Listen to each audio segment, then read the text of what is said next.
शन्नो मित्रः शं वरुणः शन्नो भवत्वर्यमा शन्न इन्द्रो बृहस्पतिः शन्नो विष्णुरुक्रमः ॐ शान्तिः शान्तिः शान्तिः।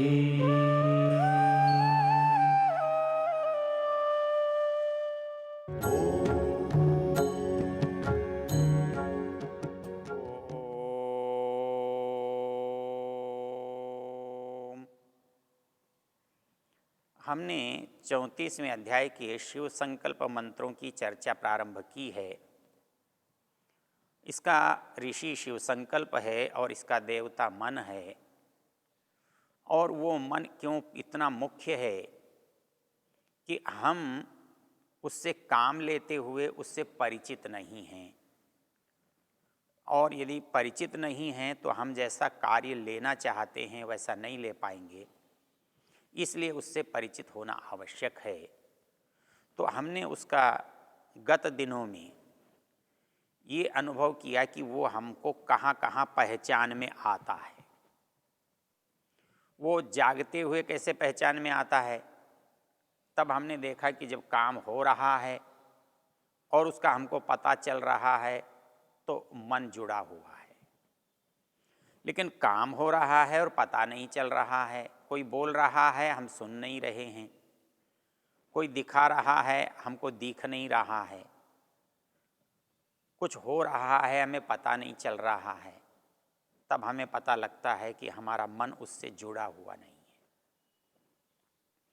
तो जागृत अवस्था में हमें पता लगा कि हमारा मन है, क्योंकि जब वो जुड़ता है तब काम होता दिखाई देता है, और जब वो जुड़ा हुआ नहीं होता तो होता हुआ काम भी दिखाई नहीं देता है। उसके बाद हम अंदर देख सकते हैं, अंदर भी मन काम करता है। तो कैसे करता है, तो हमने देखा कि शरीर तो सो रहा है, आंखें बंद हैं, हाथ पैर कुछ नहीं कर रहे हैं, लेकिन अंदर के संसार में दौड़ लग रही है, प्रवचन हो रहा है, लड़ाई झगड़ा दिख रहा है, भय आतंक पता लग रहा है। तो अंदर का संसार हमें दिखाई देता है।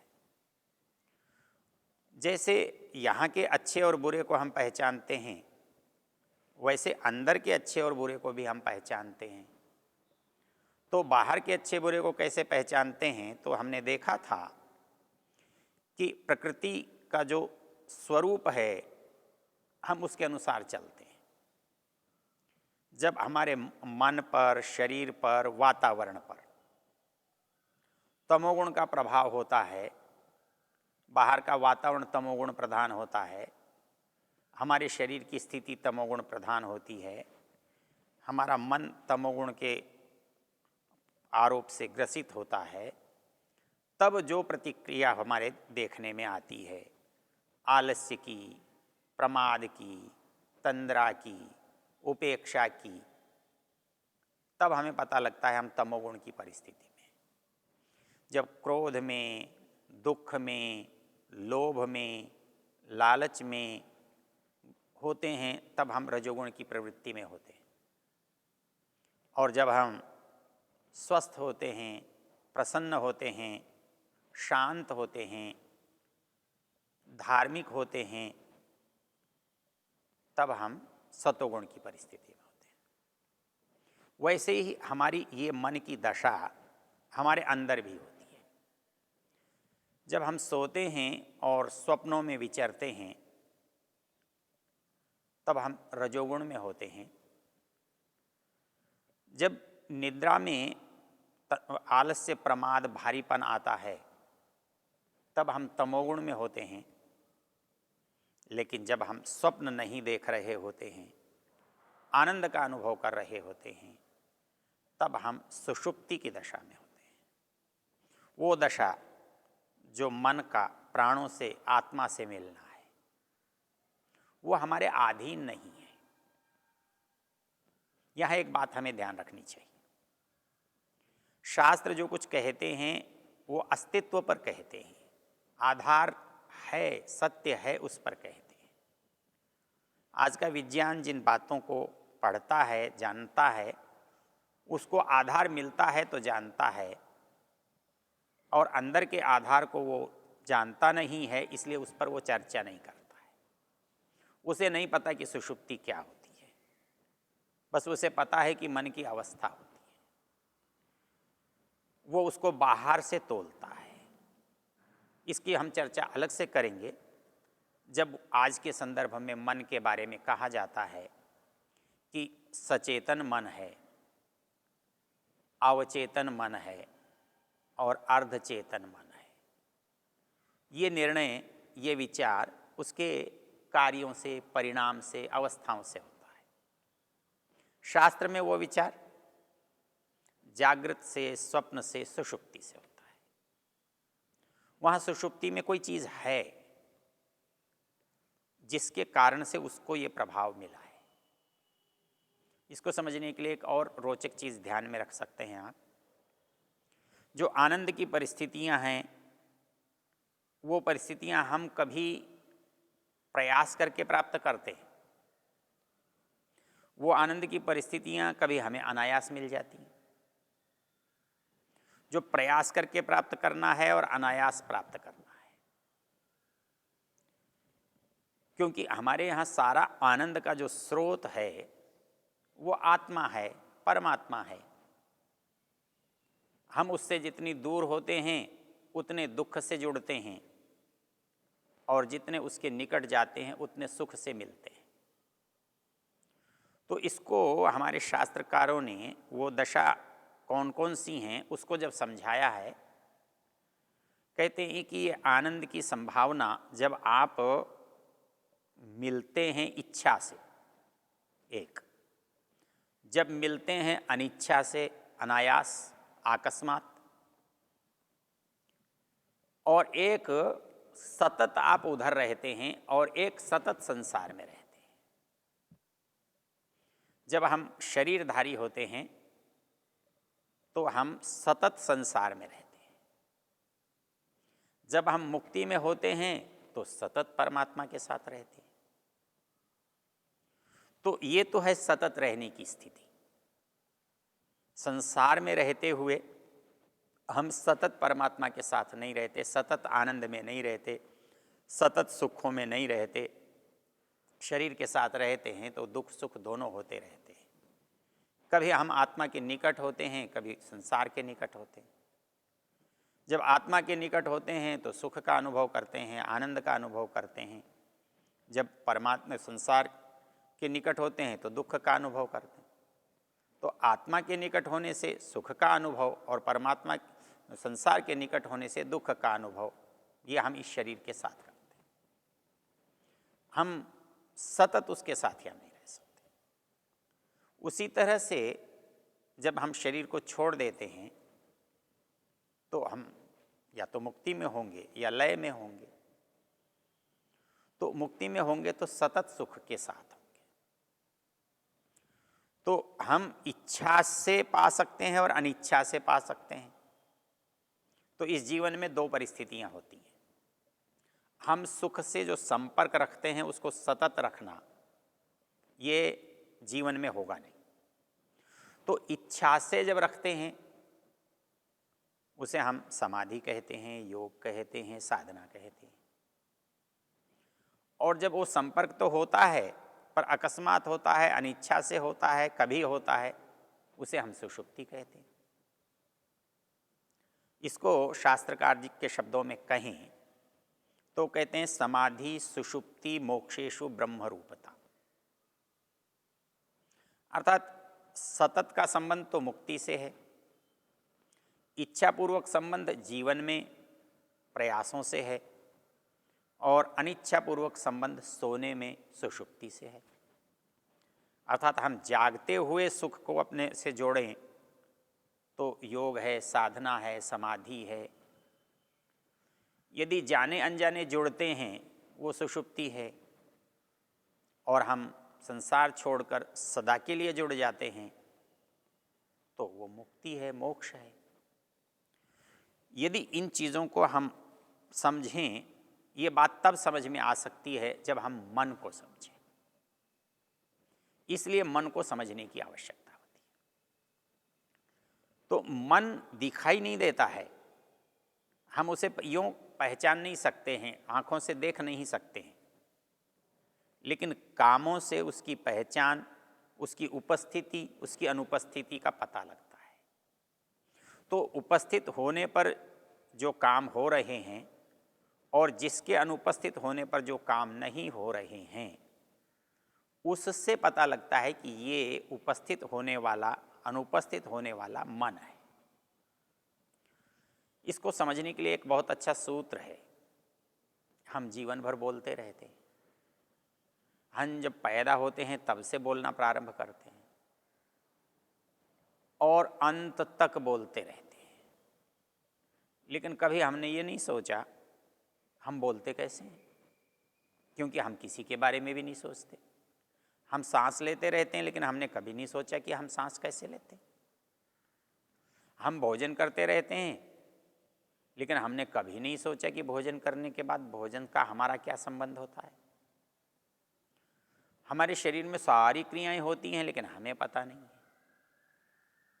तो वैसे ही एक चीज़ और है जिसका हमें पता नहीं चलता। हम बोलते हैं तो ये क्रिया कैसे होती है, इसको जहाँ बोलने की बात आती है वहाँ समझने की आवश्यकता पड़ती है। तो बोलने की बात कहाँ आती है? भाषा सीखने में आती है। भाषा में आप व्याकरण सीखते हैं कि साहित्य सीखते हैं कि दर्शन पढ़ते हैं कि क्या पढ़ते हैं, वो जब भी आप इस पर चिंतन करेंगे और भाषा आपका विषय बनेगी, तब आपको ये सोचना पड़ेगा कि आप बोलते कैसे हैं। और जब ये पता लगेगा कि हम बोलते कैसे हैं, तो वहाँ हमारे आज के विषय से जुड़ी हुई एक चीज़ है। क्या? मन क्या करता है भाषा में, बोलने में, उच्चारण में, क्रिया में, मन का क्या योगदान है। इसके लिए व्याकरण में एक बहुत अच्छा उदाहरण है जिसमें इसको पूरे विज्ञान को समझाया गया है और उसमें ये पता लगता है कि कौन कौन चीज़ जो हो रही है वो किससे हो रही है, कैसे हो रही है। प्रश्न उठाया है कि हम बोलते कैसे, हमारी वाणी की अभिव्यक्ति कैसे होती है। हमको तो लग रहा है हमने मुंह खोला और बोला, तो पता लगा इसमें आप कुछ न करें, आप नाक बंद करके बोल कर देखें, आप होठ बंद करके बोल के देखें, तो आपको पता लगेगा इसमें इनका बहुत इसका काम है। ये काम कैसे है कि जो ध्वनि है वो नाक के न होने पर, होठ के न होने पर, दांत के न होने पर बदल जाती है। तो पता लगा कि ये शरीर काम करता है। तो ये शरीर तो काम कर रहा है, लेकिन शरीर में काम शुरू कैसे हुआ, ये इच्छा कौन कर रहा है, इच्छा को क्रिया में कैसे बदला गया। पहले तो ये और मुश्किल था, कठिन था जानना, लेकिन आजकल बहुत आसान है। आजकल ऐसे उपकरण आ गए हैं कि वो केवल प्रतिक्रिया से क्रिया करने लगते हैं। ऐसे नल हैं जिनके नीचे आप हाथ देते ही पानी आने लगता है। ऐसे दरवाजे हैं कि आप पहुंचते ही खुलने लगते हैं। तो ऐसे ही चीज़ें हैं जो आपके इशारों से चलती हैं। तब ये समझना आसान है कि इस शरीर में भी जो क्रिया हो रही है वो भी किसी के इशारे से हो रही है, किसी की क्रिया की प्रतिक्रिया हो रही है। तो प्रतिक्रिया करेगा कौन? जो साधन है उनमें नहीं होती। साधन तो क्रिया में सहायक होते हैं, क्रिया तो कर्ता से होती है। तो जब भी कहीं क्रिया हम देखेंगे, जब भी कहीं काम का हमें पता लगेगा, तो कराने वाला जरूर होगा। कहीं काम, मजदूर काम कर रहे हैं तो ऐसा तो नहीं है कि मजदूर घर से उठकर आ गए और खेत में लग गए। क्यों लगेंगे? वो लगे भी हैं तो किसी उद्देश्य से, प्रयोजन से लगे हैं। तो प्रयोजन, यदि उनको मजदूरी लेनी है तो वो प्रयोजन उनका अपना तो नहीं हो सकता, वो मजदूरी अपने आप को थोड़ा ही देने वाले हैं। तो किसी मजदूरी देने वाले ने उनको बुलाया है, तब वो क्रिया में लगे हुए हैं। तो कर्ता कोई और है, क्रिया कोई और कर रहा है। वैसे ही हमारे शरीर में ये हाथ उठ रहा है, लेकिन हाथ अपने आप नहीं उठता। आंख देखती है, लेकिन आंख अपने आप नहीं देखती। उसी तरह से वाणी, भाषा बोली जा रही है, लेकिन अपने आप नहीं हो रहा है। तो फिर यहाँ कौन कर रहा है? इसको बहुत ही सरल शब्दों में समझाया है, कोई भी उसको बहुत आसानी से समझ सकता है, और उससे आपको किस स्तर पर कौन काम कर रहा है इसका भी पता लग जाएगा। जैसे एक व्यक्ति अनेक साधनों से काम लेता है। मैं केवल बोलता नहीं हूँ, बोलने के बाद मुझे एक उपकरण चाहिए, ध्वनि विस्तारक चाहिए।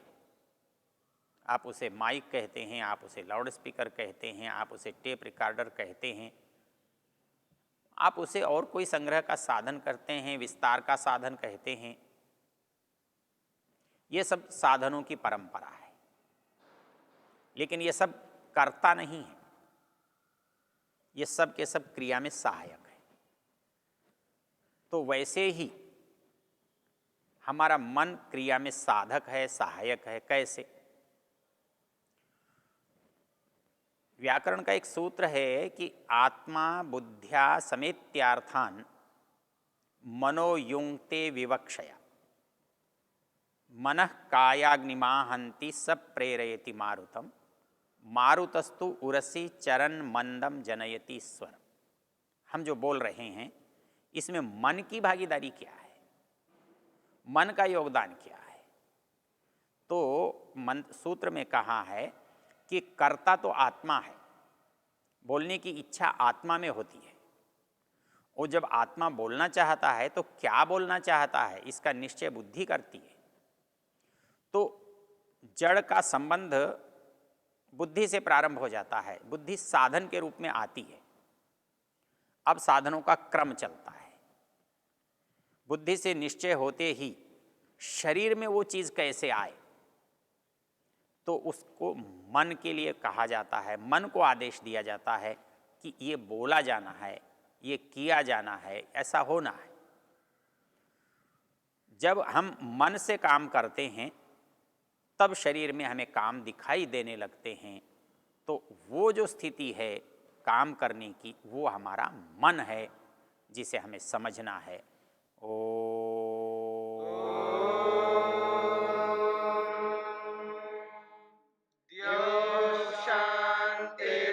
शांतिरंतरिक्षं शांतिर्पृथिवी शांतिरापः शांतिरोषधयः शांतिः वनस्पतयः शांतिर्विश्वे देवा शांतिर्ब्रह्म शांति सर्वं शांति शांतिरेव शांति शांति